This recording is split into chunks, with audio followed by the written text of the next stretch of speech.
Opposition. Mr. Speaker, yesterday the Prime Minister held a photo op at a grocery store in front of food, but there was just one thing missing. The price tags.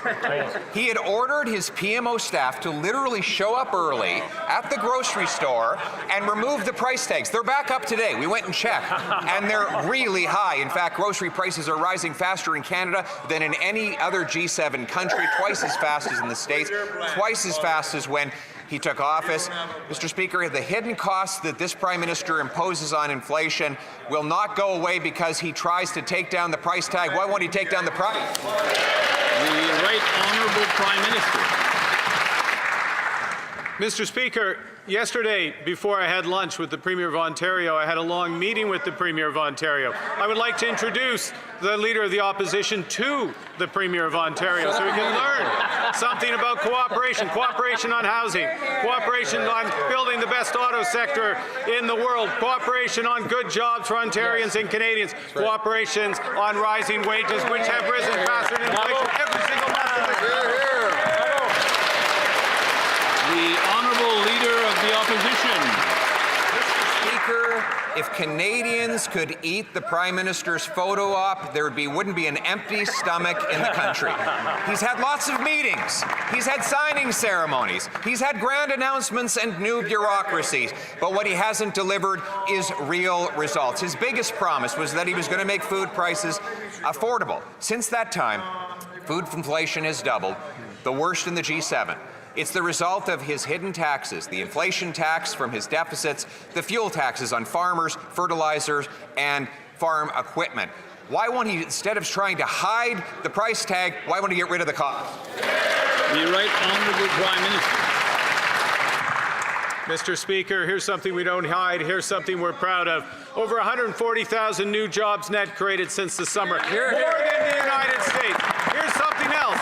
Wages rising every single month of this government faster than the rate of inflation. Here's something else. We cut taxes for 22 million Canadians. We put in place a national food program for 400,000 kids, making it permanent. Yesterday, we announced a benefit for 12 million Canadians, $1,800. The Honourable Leader of the Opposition. Mr. Speaker, Canadians have never had it so good that 2.2 million of them are lined up at food banks. One of the reasons is that we can't get our resources to market. Now, while the Prime Minister, we worked in collaboration to give him exceptional powers to get things done. Instead, he spent the time on photo ops, signing ceremonies, re-announcing projects that had long ago been approved. His new bureaucracy, the projects office, has not approved a single new project. So why won't he get out of the way and accept our plan by passing the Canadian Sovereignty Act today? The Right Honourable Prime Minister. Mr. Speaker, part of how we move this country forward is collaborating with provinces and territories. The great territory of Nunavut. I'd like to welcome the Premier of Nunavut is here. One thing we've done in 6 months is agree on Great Bay Point, which is going to open up Arctic sovereignty, open up the future of this country, make Canada strong.